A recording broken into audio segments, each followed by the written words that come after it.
My mother tried her old key twice before she understood that it no longer fit my front door.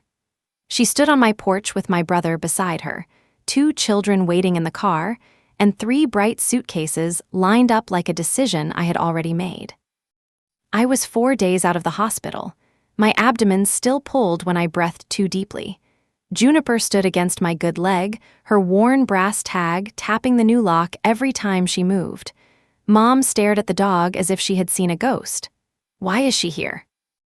That was almost funny. 6 days earlier, while I was under anesthesia, my mother had taken Juniper to a county shelter and signed a form saying I no longer wanted her. Now she had brought my brother's children to my house for a week of free babysitting because, according to the schedule in her hand, I was home anyway. I looked at the key she still held. Then I looked at the suitcases. "You cleared my dog out of my house," I said, "because you had already given my recovery to Ryan." Mom's face tightened. Ryan shifted his weight and glanced toward the car. What neither of them knew was that the shelter had called me before Juniper disappeared into another family. They also did not know what I had changed after I brought her home. Before I tell you how my mother turned emergency surgery into a childcare plan, take a moment to subscribe and tell me where you are listening from. I used to think being dependable meant saying yes before anyone finished asking. This was the week I learned that dependable people still get to lock their own doors. My name is Holly Bennett. I am 34 years old, and I live outside Chattanooga, Tennessee, in a narrow brick duplex with a maple tree out front and a kitchen floor that always feels cold in the morning. I work as a laboratory technician for the county water quality department. Most days, I test samples from wells, creeks, and treatment plants. It is not glamorous work. Nobody asks me to pose beside a microscope for the local paper.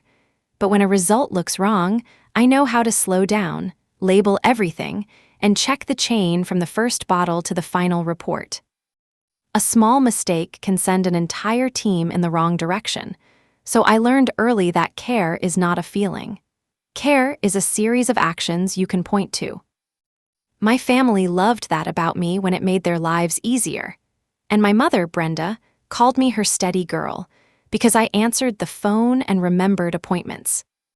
I brought the extra casserole dish, stayed late to wash it, and drove home with the wet towels in my trunk because nobody else thought to take them.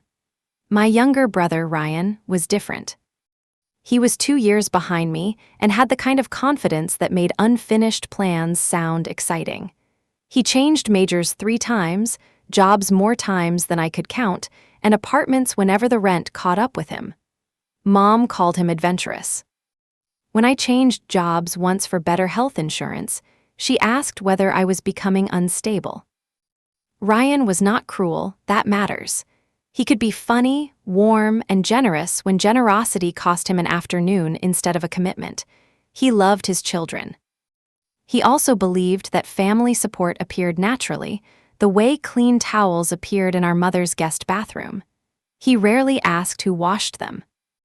Our father died when I was 27, after a heart attack took him between breakfast and lunch on an ordinary Tuesday. After that, Mom's favoritism stopped being something we joked about and became the structure of the family. Ryan had a wife and, soon, 2 children, while I was single, employed, organized, and expected to handle myself. At first, I agreed. Ryan and Ashley were exhausted new parents. I picked up groceries. I sat with baby Emma while they slept. Later, when Mason was born, I used vacation days to help during a rough stretch of colic. I loved those children. I still do. The problem was never them. The problem was that every kind thing I did became evidence that the next thing should also be mine. If I hesitated, she used the same soft sentence. "You know Ryan has more on his plate." Juniper came into my life during the quietest year I had ever known. I was 31. My last serious relationship had ended without drama, which somehow made the emptiness worse. We did not betray each other or throw dishes. We simply realized that he wanted to move west and I wanted to stay near the work and people I knew. 3 months later, I went to the animal shelter with my friend Naomi. She wanted to donate old towels. I intended to carry one box inside and leave. Juniper was in the last kennel on the left. She was a brown shepherd mix with one white paw and ears that could not agree on a direction. The card on her door said she had been found near a highway rest stop. She did not bark when I stopped. She pressed her shoulder against the gate and looked at me with calm amber eyes. A shelter worker opened the kennel. Juniper walked out, leaned her full weight against my knees, and sighed. That was it. I filled out the application before Naomi finished unloading the towels. The shelter fitted Juniper with a plain red collar and a small brass tag. The front held her name. The back held my phone number. The tag was already scratched from the machine that engraved it, but I liked that it looked as though it had history. Mom did not. "She sheds," she said the first time she came over. "She has hair," I answered. "That is usually part of the package." Mom watched Juniper settle at my feet. "You used to keep such a clean house." Ryan liked Juniper as long as she stayed out of his way. Emma adored her. Mason was cautious at first, then learned to toss treats from a safe distance. Juniper never jumped on either child. She would lie under the kitchen table while they colored and lift her head whenever a crayon rolled away. For 3 years, she became the rhythm of my home. We walked before sunrise. She waited beside the bathroom door while I showered, and when storms rolled over the ridge, she climbed onto the couch and tucked her nose behind my knee as if she were protecting me. The brass tag changed as we did. Its edges dulled. My phone number was still clear, but her name grew soft beneath hundreds of taps against her food bowl, the porch rail, and the buckle of her leash. I could recognize its small metallic sound from any room. Mom called Juniper the dog, never by her name, and tolerated her only because I did not ask permission. That should have warned me, because my mother could accept a boundary when it did not interfere with a plan. But the moment it did, she treated the boundary like a misunderstanding. The plan began with Ryan's anniversary trip. He and Ashley had been married for 10 years, and Ashley found a discounted cruise leaving from Florida in early spring. They booked it before confirming childcare because Mom had watched the children for shorter trips and said she would probably manage. Emma was 9. Mason was 7. They were easy children in many ways, but a full week was still a full week. Mom agreed in January. She was proud of being the grandmother who could handle anything. Then, near the end of February, her church announced a women's retreat in Gatlinburg during the same week. The retreat mattered to her. She had helped plan it before the dates changed, and the speaker was someone she followed online. Instead of telling Ryan she could no longer keep the children, Mom began looking for a way to do both. That way was me. She mentioned the trip during Sunday lunch as if she were discussing weather. "You have plenty of room," she said. "The kids could sleep in your guest room." I looked up from my soup. "Why would they? For Ryan's cruise. I thought they were staying with you." "They can stay with family. We have not settled the details." Ryan kept eating. He had always been talented at becoming busy when Mom volunteered my time. "I work that week," I said. Mom waved one hand. "We are still talking." "No, you are talking. I am working." She smiled, but her eyes flattened. "Nobody is asking you to decide today." I remember Juniper shifting under my chair. Her tag tapped the metal leg once. I should have understood that Mom did not hear my answer as no. She heard it as the first objection she needed to remove. 2 weeks later, I woke before dawn with a hard pain below my ribs. I assumed I had eaten something bad at work. I drank water, let Juniper into the yard, and tried to get dressed. By the time I reached the bathroom, sweat had soaked the back of my shirt. The pain folded me over the sink. Juniper began to whine. I called Naomi because she lived 10 minutes away and because I knew Mom would turn panic into noise. Naomi drove me to the emergency room while Juniper watched from the front window. I texted Mom from the waiting room and asked her to feed Juniper if I had to stay overnight. Mom replied within a minute. "Of course, "Do not worry about anything." Those words felt comforting then. The scan showed an inflamed gallbladder and a stone blocking a duct. The surgeon explained that waiting could make the situation dangerous. I signed the forms with a shaking hand. Naomi took my purse and promised to stay until I woke up. Before they rolled me away, I called Mom. "The spare key is in the blue flower pot," I said, "and Juniper eats 1 scoop in the morning and 1 at night. Her medicine is not daily, so just keep her water full and let her sleep in my room." Mom made a small sound. "Holly, you are going into surgery. Stop managing. I need to know she is okay. She will be fine. Ryan is here with me. We have it covered." I heard my brother in the background asking whether Mom had found his charger. Then the nurse reached for my phone. The last thing I said was, "Please do not take her anywhere." Mom answered, "I heard you." When I woke, Naomi was beside the bed. "The surgery went well," she said. "Your doctor already came by, but you were barely awake." I tried to ask about Juniper. The word came out thick. Naomi handed me my phone. "Your mom texted. She said everything at home is handled." There were 3 messages. "Surgery over? I fed the dog. Rest. We will talk later." The last message bothered me, but pain medication made every thought drift apart before I could hold it. I slept. I checked the pet camera in my living room. The screen showed the edge of the couch, the rug, and an empty water bowl. Juniper was not in her usual place by the window. I rewound the recording and watched the short clips the camera stored whenever it detected movement. Mom entered my house a little after noon, carrying Juniper's leash in one hand and a black trash bag in the other. Juniper followed her toward the door. There were no later clips. I called Mom. She declined the call and texted that she was driving. I called Ryan. "Hey," he said too brightly. "How are you feeling? Where is Juniper?" A pause opened between us. Mom handled it. That is not an answer. "She found a place for her for a few days." "What place?" "I do not know, Holly. Some shelter or boarding setup." My whole body went cold. "A shelter?" She said it was temporary. "Which shelter?" I said I do not know. The nurse came in carrying a tray. She saw my face and set it down without speaking. "Ryan, ask her right now. She is driving." "Then call her." He exhaled. "You just had surgery. Maybe do not work yourself up until you know what happened."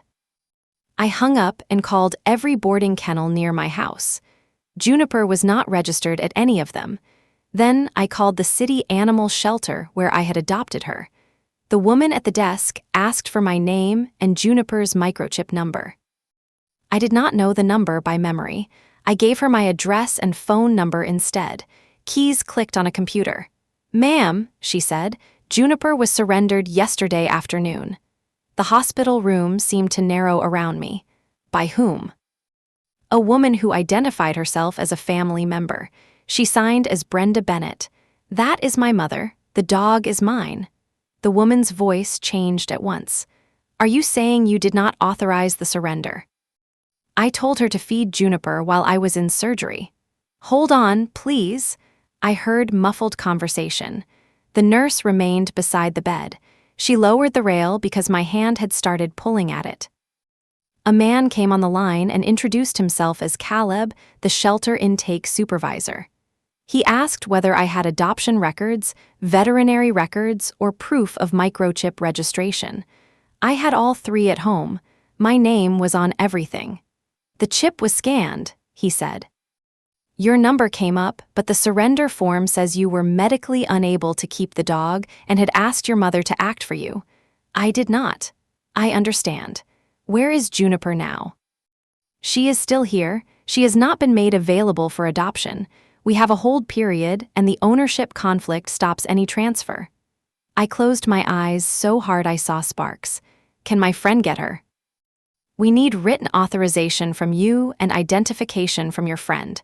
We also need copies of your records. I can email the forms." Naomi was already reaching for her keys. I sent her the code to my laptop and told her where the veterinary folder was. The nurse helped me sign the authorization on my phone because my fingers would not stop trembling. Then I called Mom again. This time she answered. Holly, I am on my way to the hospital. Turn around. What? Why did you surrender Juniper? Silence. Not surprise, not confusion. Silence. I did not surrender her, Mom said. I arranged temporary care. You signed a surrender form. That is what they required. No, boarding places require boarding forms. Shelters require surrender forms. You were in surgery. The dog could not be alone. I asked you to feed her. I cannot run back and forth twice a day. Naomi would have done it. I did what I thought was best. For whom? Mom sighed, the sound she used when she wanted me to feel childish. Mason is still nervous around that animal, and Ryan's trip is coming up. You are going to need a practical solution. My incision pulled as I sat straighter. I never agreed to keep the children. You are going to be home recovering.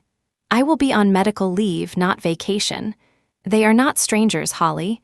Neither is Juniper. That is a dog. There it was. The entire hierarchy of my mother's world in 4 words. I lowered my voice. Do not come to the hospital. You are upset and medicated. I am clear enough to know you lied on a legal form and took my dog from my house. Do not make this ugly. You made it ugly. I ended the call. Naomi returned 3 hours later with Juniper.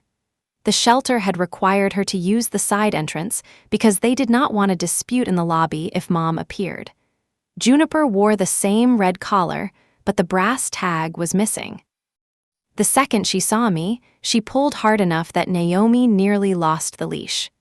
Juniper reached the bed, placed both front paws against the mattress, and made a sound I had never heard from her before.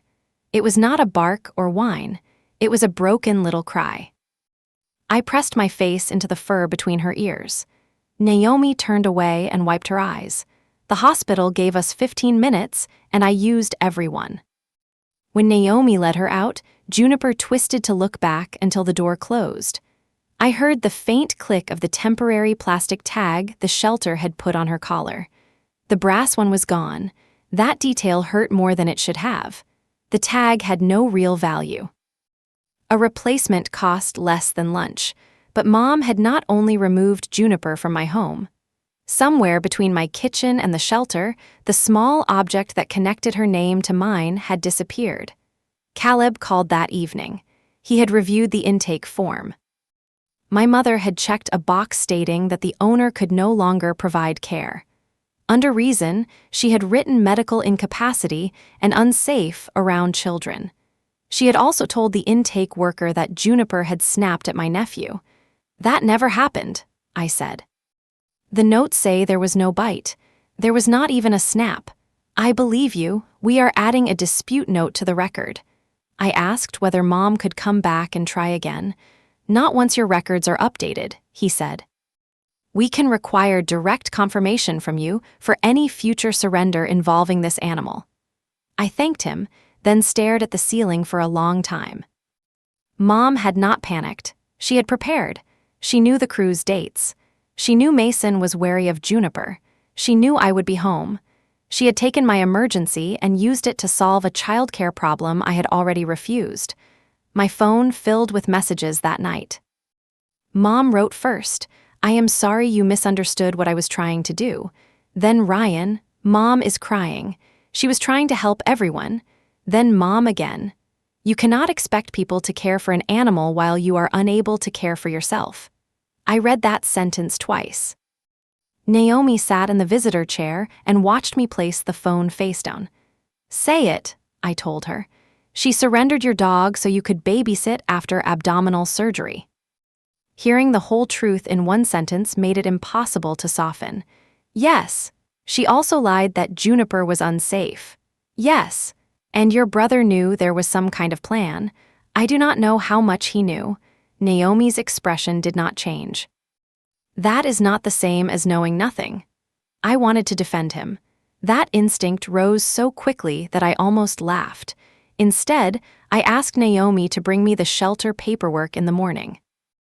I was done accepting summaries from people who benefited from leaving out details. The hospital discharged me late the next afternoon. Naomi drove slowly, avoiding every pothole she could see. Juniper rode in the back seat with her chin resting between the front seats, close enough that her breath warmed my wrist. When we reached my duplex, the blue flower pot was crooked. The spare key was gone. Inside, the house looked clean in the way a hotel room looks clean after someone has removed every sign of a person. Juniper's bed was missing. So were her food container, leash hook, toys, medication, and the old towel I kept near the back door for muddy paws. Mom had not taken a dog to temporary care. She had packed her out of my life. Naomi opened the guest room closet, where 2 sets of fresh sheets sat beside a stack of children's towels, and on the desk she found a printed page titled Emma and Mason's schedule. The first line said Monday morning drop-off. The dates covered the exact week of Ryan's cruise. At the bottom, Mom had written that Holly was home on leave, meals were in the freezer, and Brenda would be available by phone during retreat sessions. My name appeared as if I had approved the arrangement, even though there was no question mark, no request, and no place where I had agreed. Naomi read the page over my shoulder. She printed this before your surgery. The retreat schedule had been posted weeks earlier. The children's plan could not have been made in the few hours between my emergency room visit and Juniper's surrender. Mom had already decided what my recovery would be used for. The surgery simply gave her access to my key. I sat on the edge of the guest bed and felt the incision throb. Juniper entered the room, sniffed the fresh sheets, and backed away. That small movement made me furious. My dog no longer trusted a room in her own home. Naomi found Juniper's things in black trash bags behind the washing machine. Her food had been poured into 2 grocery bags and tied shut. The brass tag lay at the bottom of the last bag under a broken tennis ball and a folded blanket. I picked it up. The ring had been pried open with something sharp. A fresh gouge cut across my phone number. Mom had removed it before the surrender. The shelter had scanned the microchip anyway. For the first time since the call, I understood how close Juniper had come to being lost. If the shelter had been crowded, if the chip had failed, if one worker had accepted Mom's story without checking, I might have spent weeks searching while my mother told me the dog was somewhere safe. I pressed the tag into my palm until the edge hurt. Naomi crouched in front of me. You need to rest. I need to change the locks. You need both. She called a locksmith while I took my medication. A man named Lewis arrived before sunset. He replaced the front and back cylinders, gave me 4 new keys, and asked whether I wanted the old hardware. I almost said no. Then I asked him to place it in a paper bag. Mom's old key could not open my door anymore, but I wanted a record of when that became true. The locksmith left. Naomi helped me set up Juniper's bed beside mine. We washed the shelter smell from her blanket, though not from the dog herself, because I could not lift her into the tub and Naomi knew better than to try. Juniper ate half a bowl of food, then followed me from room to room as if afraid I might disappear. When I lay down, she curled on the floor with her nose touching the bed frame. Mom arrived after dark. She knocked once, tried the old key, then knocked harder. Holly opened the door. I stayed in bed. Naomi stood in the hallway with her arms crossed. Mom called my phone. I answered but did not get up. What do you need? I need to see my daughter. You saw me yesterday. You told me not to come, and you came anyway. I brought soup. Naomi glanced toward the front window. Mom held a large insulated bag as if soup could erase a surrender form. I am not letting you in, I said. You changed the lock? Yes, while you are on pain medicine. The locksmith was sober. That was not kind, but it was accurate. Mom lowered her voice. This is getting out of proportion. You removed Juniper's tag. I took off identifying information because the shelter handles those things. You told them she was unsafe around Mason. He is afraid of her. Fear and danger are not the same. He should not have to be uncomfortable. In my house, a pause, I watched you take her out on camera. You asked me to handle things. I asked you to feed her. I was trying to make your recovery easier. You made a schedule for the children before I went to the hospital. The porch went quiet. Naomi looked at me. There it was, the first clean crack in Mom's story. Finally, Mom said, Ryan and Ashley cannot lose the money they paid for that trip. I cannot safely lift a laundry basket. Emma can help with Mason. They are children. I am not making one child responsible for another because their aunt has fresh surgical wounds. You always exaggerate when you are emotional. I looked down at the bandage beneath my shirt. Go home, Mom. Will you at least talk about the week when you are feeling better? No, you do not mean that. I do. That night, I slept for less than an hour at a time. Juniper woke whenever I moved. At dawn, I found her sitting by the front door, staring at it. Her collar was back on, but the brass tag rested on my nightstand. The ring was too damaged to close safely. I ordered a stronger ring online. Then I photographed the gouge across the tag, the children's schedule, the black bags, and the old lock. That was not revenge. It was the habit my job had taught me. When something was contaminated, you marked the sample, preserved the chain, and stopped pretending the result was clean. Ryan called before breakfast. Mom says you changed the locks and would not let her bring you food. That is true. She also says you accused her of stealing Juniper. She took Juniper without permission and signed a surrender form. She thought it was temporary. Ryan, temporary boarding does not require you to state that the owner cannot provide care. I have not seen the form. I will send it. He was silent for a moment. We need to figure out the trip. I nearly admired the speed with which he reached the part that mattered to him. No, you need to figure out the trip. Mom committed before the retreat changed. Then Mom can skip the retreat. She is leading one of the sessions. And I had an organ removed. It was your gallbladder, not your whole abdomen. My breath stopped. I am not available. Holly, the cruise is paid for. So is my mortgage. That does not make it your house. You love Emma and Mason. Yes, they love you. Yes. Then why are you making this about Mom? Because Mom surrendered my dog to prepare my house for your children. He inhaled sharply. She did not say it like that. How did she say it? Another pause. She said Juniper needed a safer place while you recovered, and that once the house was settled, the kids could stay there. Did she tell you I agreed? She said you would come around. That answer was enough. You knew I had not said yes.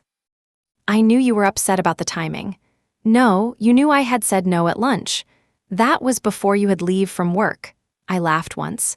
It hurt, and I put a hand over my incision. My medical leave is not a vacation benefit for you. Do not twist this. I am repeating it. Ryan's voice sharpened. You always act like we are taking advantage of you when Mom asks for normal family help. Normal help is requested. It is not scheduled, and it does not begin with removing an animal from someone else's home. You care more about that dog than your own niece and nephew. I will not discuss Emma and Mason as weapons, I said. Find another caregiver. He hung up. An hour later, Ashley texted me, I am sorry you are hurting. We really did think everything was arranged. Please do not punish the kids because of a disagreement with Brenda. Still, guilt worked on me. By noon, I began thinking of compromises. Maybe the children could come during the day and sleep at Mom's. Maybe Naomi could help with dinner. Maybe Ryan could hire someone for the first few days and I could manage the rest. This was my mistake. I called Ryan and said, I might be able to help with one afternoon later in the week if my doctor clears it. That is all I am offering. He heard the first half and discarded the second. Great, Mom said once you calmed down. I am not calm enough for you to finish that sentence. I mean, great, we can work around it. One afternoon, maybe. Right. Within 20 minutes, Mom texted a revised schedule. Monday through Wednesday, children with Holly. Brenda checks in by phone. Thursday and Friday to be confirmed. I stared at the message until the words blurred. She had turned one possible afternoon into 3 full days before I had even spoken to my doctor. I called Ryan back. He did not answer. I called Mom. She answered on the second ring. You changed what I offered. You cannot expect Ryan to organize 6 different people. He can organize 1 paid sitter. Why should he spend more when you are already home? Because I am recovering. You are walking around. I walked from my bed to the kitchen. You sound much stronger today, I said. Delete the schedule. Holly, we will talk tomorrow. Delete it. She ended the call. I stood too quickly. Pain flashed across my abdomen. Juniper rose at once and pressed against my leg. I made it to the bathroom before nausea hit. Afterward, I sat on the floor, sweating, while Juniper rested her chin on my knee. The new brass ring had not arrived yet. Her tag was still on the nightstand. I understood then that my mother had trained me to negotiate after saying no. She did not need to defeat the boundary. She only needed to keep me talking until I offered a smaller version of the same surrender. I texted Ryan one sentence. My offer is withdrawn. I will not provide childcare during the trip. Then I blocked the family group chat for the rest of the day. It was the first quiet decision I made that week, and it frightened me more than surgery. The next morning, my surgeon's office called to check on me. I told the nurse about the pain after standing too fast. She reminded me not to lift anything heavier than a small grocery bag and not to drive while taking prescription medication. What about caring for 2 school-age children? I asked. She was quiet for half a second. Not alone, and not this week. Naomi came over after work with groceries and a small pair of pliers. She repaired the brass tag's ring at my kitchen table, then stopped before attaching it. Do you want to keep this one? She asked. The gouge across my phone number looked deeper under the overhead light. Yes, you could replace it. I know. She threaded the stronger ring through Juniper's collar. The tag fell against the buckle with its familiar soft click. Juniper shook her head and sneezed. For the first time since the shelter, I smiled without forcing it. Naomi opened her laptop and helped me update the microchip registration. We removed Mom as an emergency contact and added Naomi. We added a note that no one other than me could authorize surrender, transfer, or euthanasia unless a veterinarian confirmed an immediate medical emergency. Then, I emailed the shelter my written statement. I described the surgery, the limited request I had made, the camera recording, the false claim about Mason, and the printed childcare schedule, then attached the adoption contract and veterinary invoices. I did not use words like kidnapping or evil because I did not need them. The facts were strong enough. Caleb replied that afternoon that the shelter had marked the surrender unauthorized. Brenda could not act on my behalf in the future, and a scan of the intake form was attached. Mom's handwriting looked neat and confident. Under owner's reason for surrender, she had written, medical condition, no longer able to manage large dog, children entering home, not might enter, not possibly visiting, entering home. She had written my future as if it belonged to her. The form also said I wanted no updates after placement. I called the non-emergency police line. The officer who answered listened, asked whether Juniper had been recovered, and explained that disputes over animals and family access could become complicated. He offered to create an incident record based on my report and the shelter's documentation. He did not promise charges. I did not ask him to. I wanted a dated record in case Mom tried to enter my home again or take Juniper a second time. The officer gave me a report number. I wrote it on the paper bag that held the old lock. Mom called from a different number that evening because I had blocked the group chat. Did you report me to the police? I made an incident report. Over a dog. Over entering my home and surrendering my property after I told you not to move her. I had a key. For feeding her during an emergency, a key is permission. No, a key is a tool with a purpose. You exceeded the purpose. She gave a short, disbelieving laugh. Listen to yourself. You sound like you are at work. At work, people understand that access does not mean ownership. You are humiliating me. Nobody knows unless you tell them. The shelter called. They needed your statement. I told them exactly what happened. So did I. Mom's breathing changed. She was crying or preparing to sound as if she might. I spent my whole life showing up for you. I closed my eyes. She had. She sat beside me when I had my wisdom teeth removed. She mailed cookies to my college dorm. After Dad died, she and I sorted his shirts together, folding grief into cardboard boxes. Love had existed between us. That was why the betrayal had weight. You did show up for me, I said, and then you used that history to decide I could not say no. I made one judgment call while you were unconscious. You made the childcare schedule before I was unconscious. That schedule was a draft. It had my name on it. Because you are their aunt, I am also a person you were supposed to protect while I was in the hospital. Mom stopped crying. Her voice became cool. Ryan may lose thousands of dollars. Then Ryan will learn to confirm childcare before buying tickets. You could prevent that. So could you? Skip the retreat. I made a commitment. So did I. I committed to recovering and keeping Juniper safe. You are comparing my ministry obligation to a pet. No, I am comparing your choice to mine. She hung up. Ryan came to my house on Friday afternoon. He did not call first. The new lock stopped him from walking in, but he still tried the handle before knocking. Juniper barked once. I spoke through the closed door. What do you need? To talk to my sister. You can talk from the porch. This is ridiculous. It is temporary. I am not having visitors while I recover. He looked through the glass panel. Naomi was here. Naomi did not remove my dog. I did not remove your dog. You accepted the benefit.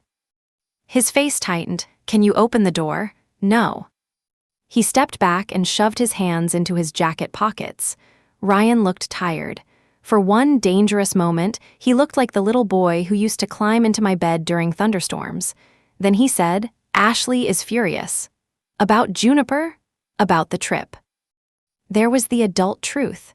She requested this week off almost a year ago, he continued. Her manager will not move it. The cruise line will not refund us. Mom's retreat has been planned for months. And my surgery was planned for none.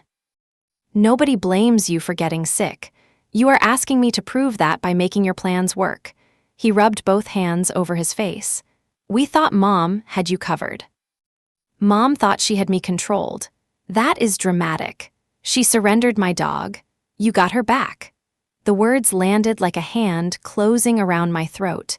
If harm was repaired before it became permanent, Ryan believed nobody owed accountability.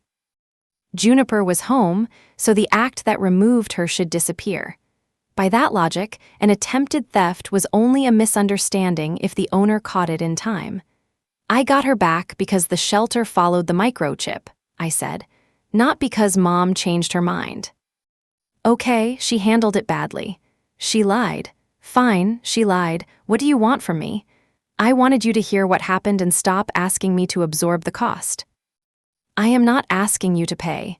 You are asking for my time, my house, my body, and my dog's safety so you can keep your vacation. He looked toward the driveway. Emma already packed a book to read with you. That hurt because he knew it would. Do not use her to answer for you. I am telling you she is excited. Then you should not have promised her something I did not agree to. He kicked lightly at the edge of the porch mat. What are we supposed to do now? You can cancel. You can pay a sitter. Ashley can ask her sister. You can take the children. Mom can skip the retreat. None of those are easy. Neither was finding my dog from a hospital bed. For a few seconds, neither of us spoke. Then Ryan said, Mom was right about one thing. Ever since you got Juniper, you act like that house is a little kingdom nobody else can enter. I almost opened the door then, not to let him in, but to shout. Instead, I rested one hand on the new deadbolt. This is my home, I said. It is allowed to have a border. He left without saying goodbye. Juniper remained near the door after his truck pulled away. Her ears were forward, her body alert. I sat on the floor beside her, slowly because of the stitches, and touched the brass tag. My father had once told me that locks were not insults. He was teaching me to close the hardware store where he worked on weekends. A lock does not accuse everyone outside, he said. It tells them someone inside is responsible. I had forgotten that. Mom had taught me that a closed door was selfish. Dad had known it could also be care. Saturday brought a setback when I tried to change my sheets alone. The fitted corner snapped loose, and I twisted too quickly, sending pain through my abdomen until I dropped to my knees. Juniper began barking. Naomi, who had a key to the new lock, found me sitting against the bed frame and called the surgeon's office. Nothing had reopened, but I had strained the healing tissue. The nurse ordered more rest. Naomi remade the bed without commentary. Then she placed the printed childcare schedule on my dresser. You were considering watching 2 children, she said. I know. You cannot make a bed. I know. Say the rest. I looked at the page. I was going to hurt myself so Ryan would not lose money. And I was going to call it love, Naomi nodded. There you are. She was not always gentle. That was one reason I trusted her. The children were scheduled to arrive Monday morning. Ryan still had not confirmed alternative care, and I knew because Ashley sent me a long message late Saturday. She said they had explored every reasonable option. Her sister lived in another state. Professional overnight care was too expensive on short notice. The cruise was a rare chance to repair their marriage. Emma and Mason were family, and they would mostly care for themselves. Then came the sentence that showed me how thoroughly Mom's plan had become theirs. Brenda already removed the only real obstacle. The only real obstacle was Juniper, not my surgery, not my refusal, not the absence of consent, my dog. I forwarded the message to Ryan and wrote, "This is why the answer is no." He replied, "Ashley is stressed." I did not answer. Instead, I made a list of what needed to change before Monday. Mom no longer had a key. That was done. She needed to be removed from the alarm contact list. I called the company. The pediatric clinic listed me as an emergency pickup for Emma and Mason.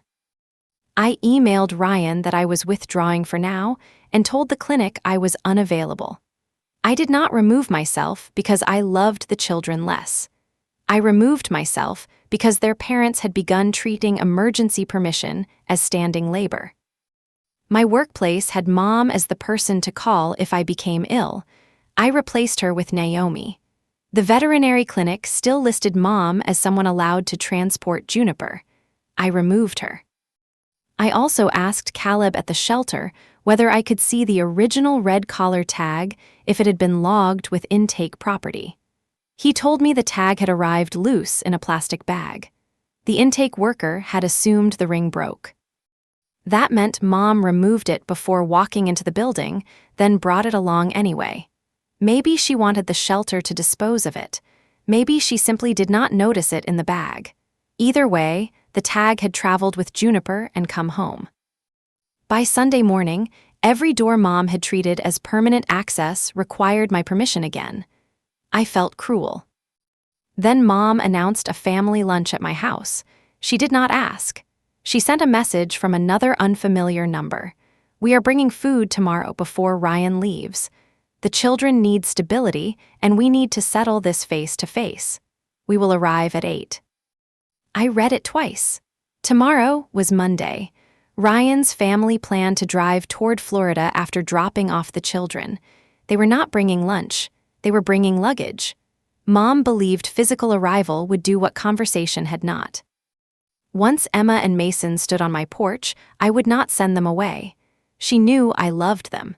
She was counting on my tenderness more than she had ever counted on my words. I called Ryan. "Are you planning to bring the children here tomorrow morning?" He did not answer directly. "We need to leave by 8:30 to make the drive." That is not an answer. We thought if everyone sat down, you are bringing packed bags. Obviously, we are traveling. For the children, he exhaled. Yes, I told you no. Mom thinks once you see them, you will understand this is not about taking sides. No, Mom thinks once they are on my porch, I will be too ashamed to hold the boundary. Holly, nobody is trying to trap you. Then do not come. We are coming to talk. Come without the children and luggage. We do not have time for 2 trips. Then you have time to make another plan. His voice dropped. If we miss departure, we lose everything we paid. You knew that before you booked without confirmed childcare. We had confirmed childcare with Mom, then leave them with Mom. She has to be at the retreat by noon. That sounds like a conflict between you and Mom. It affects everyone. No, you keep expanding the circle until my no looks small. He was quiet. I continued. If you bring them here, I will not let you leave them, argue in front of them, or open the door for a family meeting. I am telling you now so you can protect them from that moment. Ryan's reply was almost a whisper. You would really leave your niece and nephew on the porch? I would leave them with their parents. He hung up. I called Naomi and told her what was coming. She offered to stay the night. I said yes. Then I did one more thing. I placed the old lock, the unauthorized surrender form, and Mom's printed schedule on the entry table. Not because I wanted a dramatic display. I wanted 3 concrete reminders if she began rewriting the week in front of me. The brass tag stayed where it belonged, on Juniper's collar. That night, rain tapped the windows while Juniper slept with her back against my bed and Naomi took the couch. I did not sleep much. At dawn, I made coffee and stood by the front window while the incision ached. Maple branches dripped onto the driveway, and Juniper's reflection hovered in the glass beside mine. At 7:45, Mom's sedan turned onto my street. Ryan's sport utility vehicle followed it. 3 bright suitcases were visible through the rear window. Mom tried her old key twice before she understood that it no longer fit my front door. The first attempt was quick and the second was angry, with metal scraping against metal before a hard knock struck the door. Juniper stood against my good leg. Her tag tapped the new deadbolt. Naomi remained in the kitchen, out of sight but close enough to hear. We had agreed that I would speak for myself unless I needed help. I opened the inner door and left the storm door locked. Mom held the useless key in one hand and the printed schedule in the other. Ryan stood behind her. Emma and Mason waited in the vehicle with Ashley, and the suitcases lined the walkway. Mom looked at Juniper. Why is she here? Because she lives here. You cannot manage her and the children while you recover. I am not managing the children. Ryan stepped closer. Can we come inside? No. His eyes moved to the deadbolt. You knew we were coming. I told you not to. Mom lifted the schedule. We are not doing this through a door. We are doing it wherever I choose. It is my door. Her cheeks flushed. The children can see us. Then stop making a scene in front of them. Mom lowered her voice, but not her anger. I spent all night rearranging meals. Ryan and Ashley have to leave. You are already home, and the children require almost nothing. I require rest. You are standing. For a few minutes. Ryan glanced back at the vehicle, where Emma faced the window and Mason looked down at a handheld game, both of them unaware that adults were using their love as leverage. I spoke to Ryan. Take the children home. We cannot. You can, you do not want to. Ashley got out of the vehicle then. She left the children inside and walked toward the porch. Holly, please, she said. We are not asking you to lift them. They can make cereal. Emma knows how to use the microwave. Children who need to care for themselves for a week do not have a caregiver. They would not be alone. I am taking medication that makes me sleep. We can call every few hours. Mom cut in. This is absurd. When your father was sick, I managed a household, a job, and 2 children. You also asked me to miss classes and help. That is what families do. No, that is what I did. The words stopped her for a moment. Ryan pointed toward Juniper. If the dog is the issue, Mom can take her somewhere else until we get back. Juniper's body stiffened at the sound of his voice. I rested my hand on her shoulder. No one is taking her anywhere. Mom gave me the look she used when I was a teenager and had embarrassed her in public. A dog is replaceable. Your brother's children are family. The sentence was so clean that I almost thanked her. It held every assumption that had brought us here. I unlocked the storm door but did not step aside. Then I picked up the paper bag from the entry table and placed it on the porch. The old lock made a dull sound inside. "This is the lock you used when you entered my house for one purpose and chose another," I said.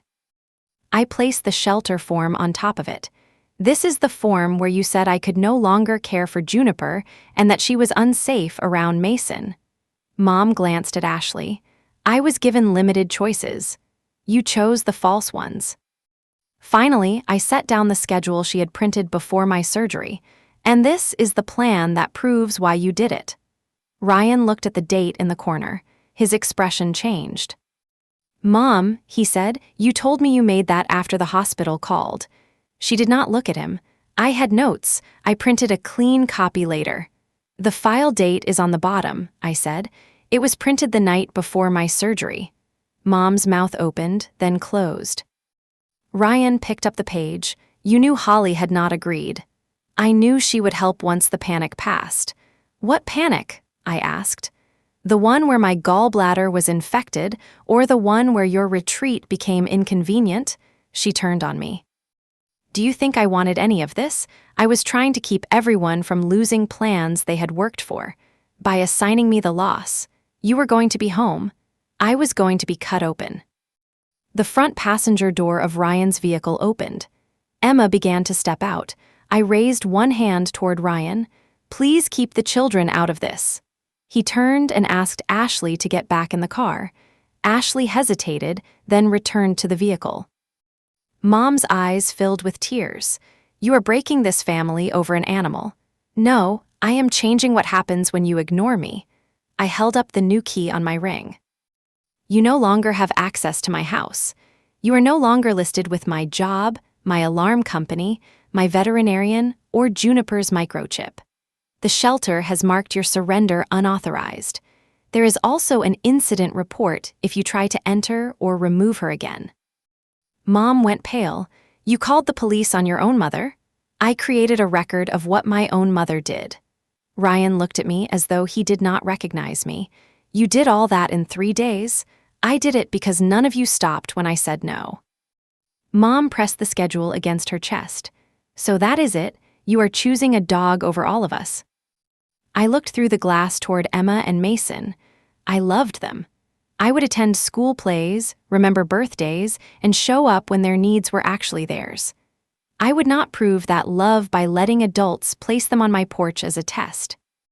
"I am not choosing Juniper over the children," I said.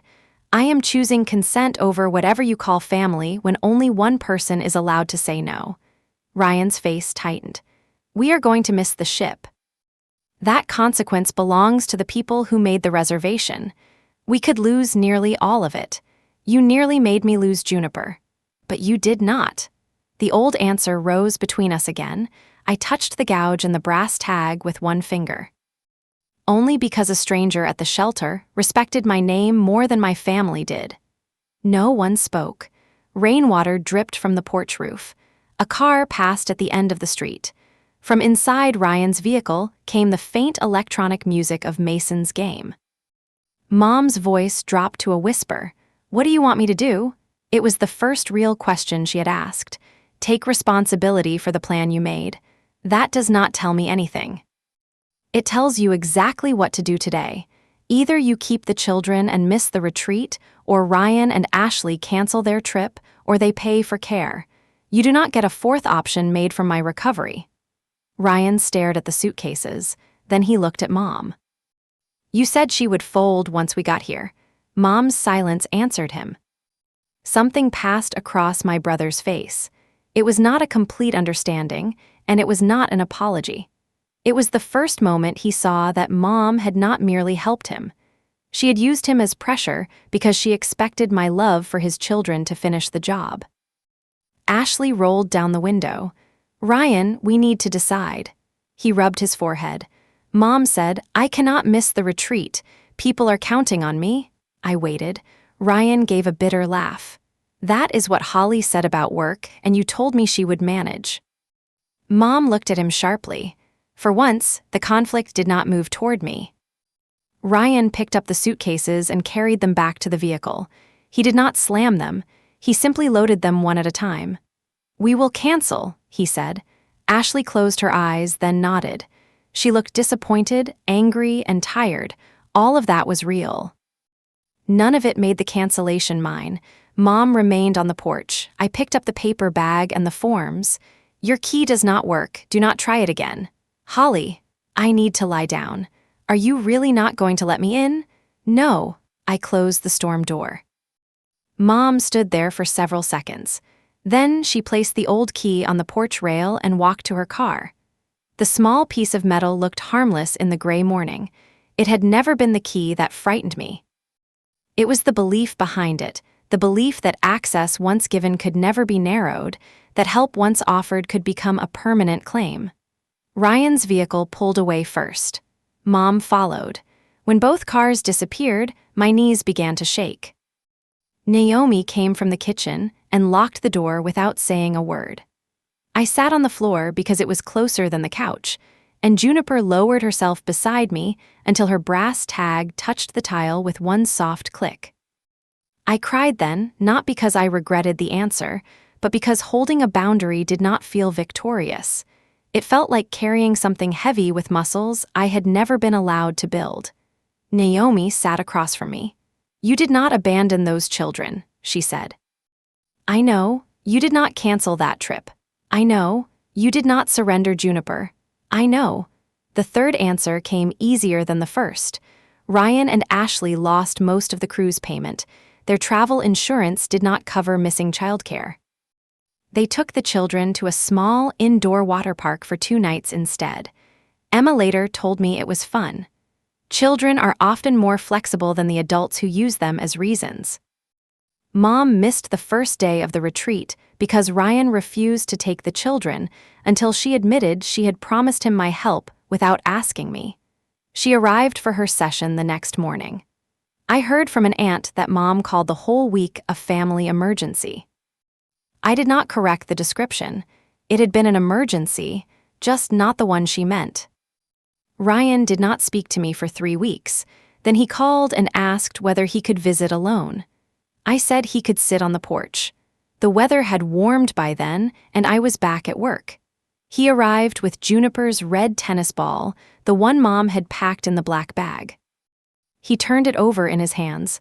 "I should have stopped when you said no," he said. "Yes. I kept thinking about the money. I know. And I let Mom make it sound like you were choosing the dog over the kids." "Yes." He looked toward the yard, where Juniper was sniffing the fence. "I do not understand loving a dog the way you do." "You did not need to understand.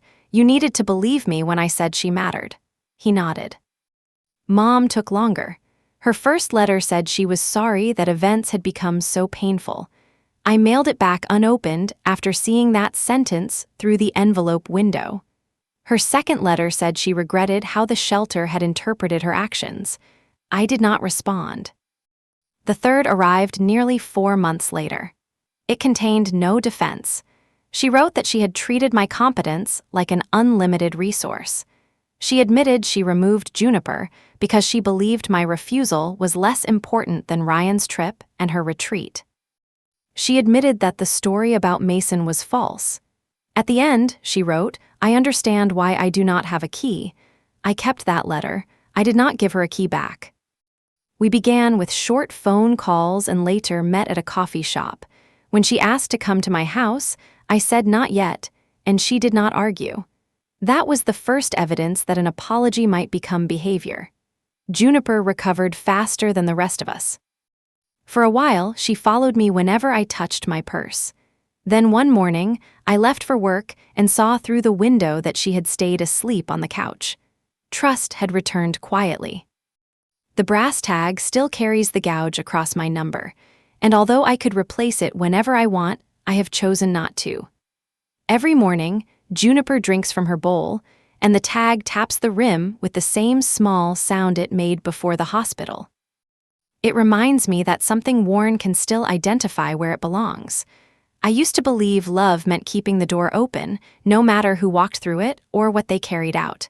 Now I know better. Love can bring soup. Love can keep children safe. Love can forgive when behavior changes. Love can also change the lock. If this story reminded you of a boundary you had to rebuild, share your experience in the comments. And if you want more stories about ordinary people choosing self-respect without losing their humanity, subscribe and stay with us.